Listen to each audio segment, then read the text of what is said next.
गैलू चिकना सावर गोरिया सूरतिया सुखाए लागे कैलू का ससुरा में उपाय सावर गोरिया लागेलू सब से आगे।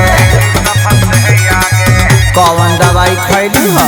पहले से गैलू चिकना सावर गोरिया सूरतिया सुखाए लागे कैलू का ससुरा में उपाय सावर गोरिया लागेलू सब से